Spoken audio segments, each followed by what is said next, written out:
কি আপনার কাছে কোনো কাজকে অসম্ভব বলে মনে হচ্ছে? আল্লাহর নাম নিয়ে একবার চেষ্টা করেই দেখুন না। দেখবেন ইনশাআল্লাহ। পুরোপুরি সাকসেস হতে না পারলেও কিছুটা তো অর্জন হবেই। ভাপা পিঠা বানাতে একদমই জানতাম না।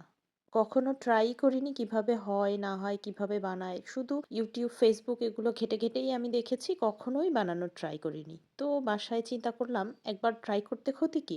প্রতিদিন বাজার থেকে না কিনে বাসায়ই ট্রাই করে দেখি কেমন হয়। মাকে বলেছিলাম যে চালের গুঁড়ো করে রেখে দিতে। মা সকালবেলা উঠেই চালের গুঁড়ো করে রেখে দিয়েছে। এটা একদম শুদ্ধ চাল গুঁড়া করা।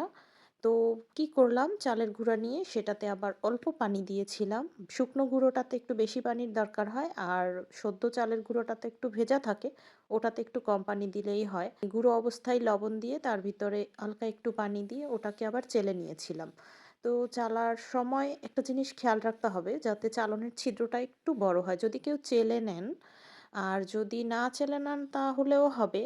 তো আমি তারপরে এই যে চেলে নিয়ে সেই গুঁড়োটাতে আমি নেক্সট টাইম আবারও একটু পানি অ্যাড করেছিলাম। আমার কাছে একটু শুকনো মনে হয়েছিল।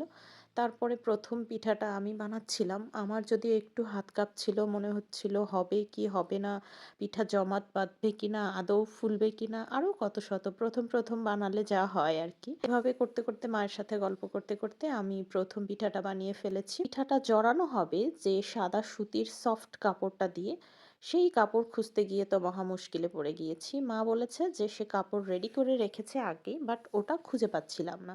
তারপরে খুঁজতে খুঁজতে তারপরে ওটা বের হলো, দেন ওটা নিয়ে এসে এই তো আমার ১ম পিঠাটা আমি দিয়ে দিয়েছি। দেখতে বেশ ভালোই মনে হচ্ছিল। তারপরে পিঠা দিয়ে ঢাকনা দিতে গিয়ে তো মহা মুশকিল। কারণ ঢাকনা বসছিল না, ঢাকনাটা একটু ছোট ছিল। ছোট ছিল না মানে কাপড়টা একটু বড় ছিল। পরে আমার ১ম পিঠাটা এই যে হয়ে গিয়েছে। ১ম পিঠা উঠানোর পরে যেটা দেখলাম যে চালের গুঁড়োটা সূক্ষ্ম ছিদ্রের চালন দিয়ে চালার কারণে একটু বেশি মসৃণ হয়ে গিয়েছিল।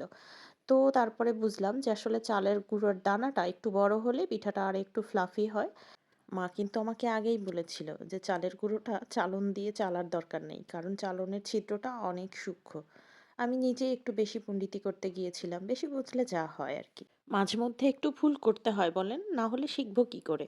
দেন আমি বড় দানার গুঁড়োটা নিয়ে সেটা আবার একটু পানি লবণ দিয়ে মেখে ওটা দিয়ে আবার পিঠা বানিয়ে দেওয়ার চেষ্টা করলাম। তারপরে দেখলাম যে আলহামদুলিল্লাহ অনেক সুন্দর সুন্দর পিঠা হয়েছে। তার মানে আমি ভুল থেকে কিছু তো একটা শিখেছি, তাই না? এই যে দেখেন আমার এত সুন্দর পিঠা ভিতরে কতটা ফ্লাফি আর কত সুন্দর হয়েছে। কেউ নজর দিবেন না যেন, হ্যাঁ? দরকার হলে বাসায় এসে খেয়ে যাবেন, দাওয়াত রইল সবার। তো তারপরে এই তো বারান্দায় নিয়ে এসে আমার পিঠা বানানো শেষে আমি নিজে নিজে ট্রাই করছিলাম। মাশাআল্লাহ আলহামদুলিল্লাহ অনেক মজা হয়েছে। আপনারা কি ট্রাই করেছেন এখনো?